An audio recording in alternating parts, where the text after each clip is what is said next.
Hello viewers, আসসালামু আলাইকুম। আহানাব kitchen থেকে আপনাদের সবাইকে স্বাগতম। আমি আজকে আপনাদের জন্য নিয়ে এলাম মজাদার একটি রেসিপিটি হচ্ছে আলুর দম।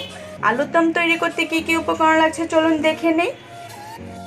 আমার লাগছে আলু, পেঁয়াজ কুচি, কাঁচামরিচ, ধনিয়া পাতা, হলুদের গুঁড়া, মরিচের গুঁড়া, ধনিয়ার গুঁড়া, জিরার গুঁড়া, গরম মশলার গুঁড়া, লবণ, আদা রসুন বাটা, পরিমাণ মতো লাগছে তেল। এখানে আমি নিয়েছি হাফ কেজি আলু। আলুটি আমি আগে থেকে সিদ্ধ করে নিয়েছি। এখন আমি মূল রান্নায় চলে যাচ্ছি। কড়াইটি আমি আগে থেকে বসিয়ে নিয়েছিলাম। এখন আমি দিয়ে দিচ্ছি পরিমাণ মতো তেল। এখানে আমি দিয়ে দিচ্ছি 2 টেবিল চামচ পরিমাণ তেল। দিয়ে দিচ্ছি পেঁয়াজ কুচি।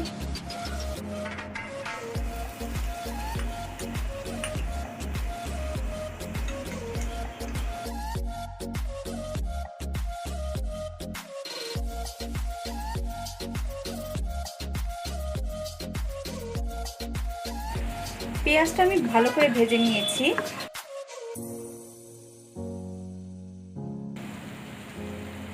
এখন আমি দিয়ে দিচ্ছি একে একে সব উপকরণগুলো। প্রথমে আমি দিয়ে দিচ্ছি 1 চা চামচ হলুদের গুঁড়া,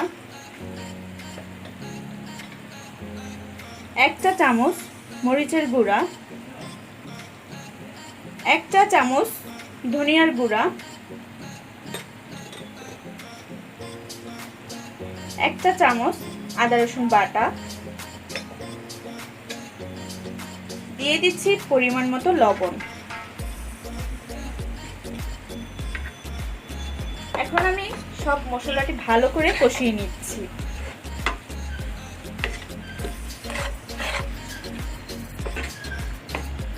কষানোর জন্য দিয়ে দিচ্ছি সামান্য পরিমাণ পানি।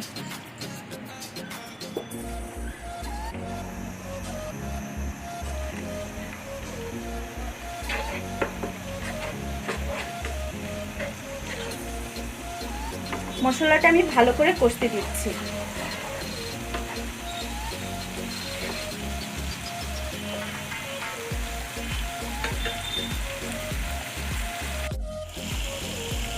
মশলাটাই আমার কষানো হয়ে গেছে।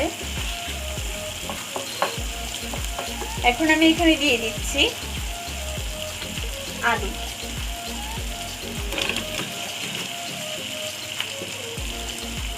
আলুটি দিয়ে আমি ভালো করে নাড়বো।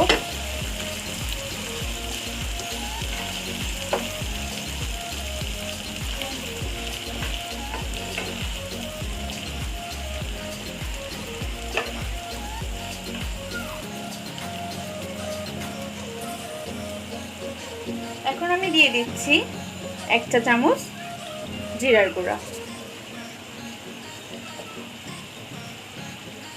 জিরার গুঁড়া দিয়ে আমি ভালো করে কষিয়ে নিচ্ছি।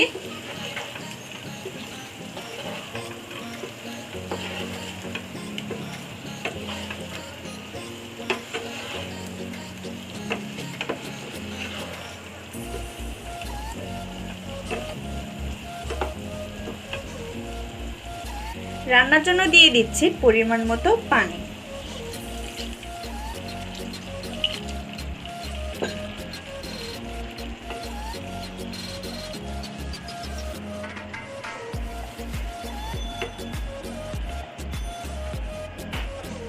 এখন আমি এটা ভালো করে রান্না করব।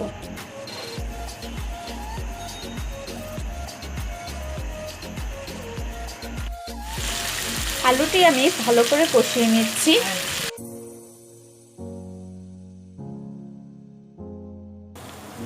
আলুটি আমার কষানো হয়ে গেছে। এখন আমি বাকি উপকরণগুলো দিয়ে দিচ্ছি।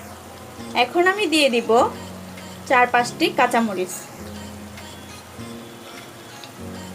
দিয়ে দিচ্ছি কাঁচামরিচ। কাঁচামরিচ দিয়ে আমি একটু ভালো করে নেড়ে দিচ্ছি।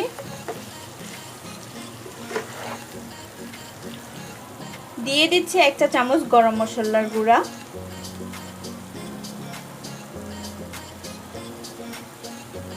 এখন আমি ভালো করে নেড়ে দিচ্ছি। আলুটি আমার প্রায় হয়ে এসেছে।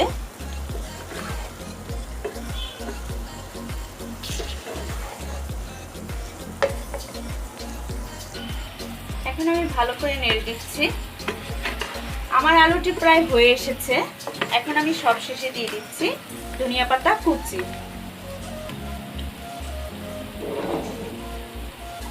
দিয়ে দিচ্ছি 1 চামচ ধনিয়া পাতা কুচি।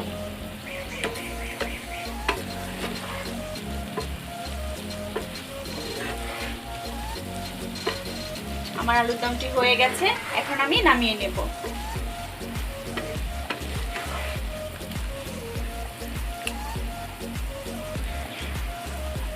তৈরি হয়ে গেল আমার আলুর দম। এখন আমি নামিয়ে পরিবেশন করে নিচ্ছি। তৈরি হয়ে গেল আমার খুব মজাদার আলুর দম। রেসিপিটি যদি আমার ভালো লেগে থাকে তাহলে একটা লাইক এবং সাবস্ক্রাইব করে দেবেন। পাশে থাকা ছোট্ট বেল আইকনটি প্রেস করে দেবেন। আল্লাহ হাফেজ।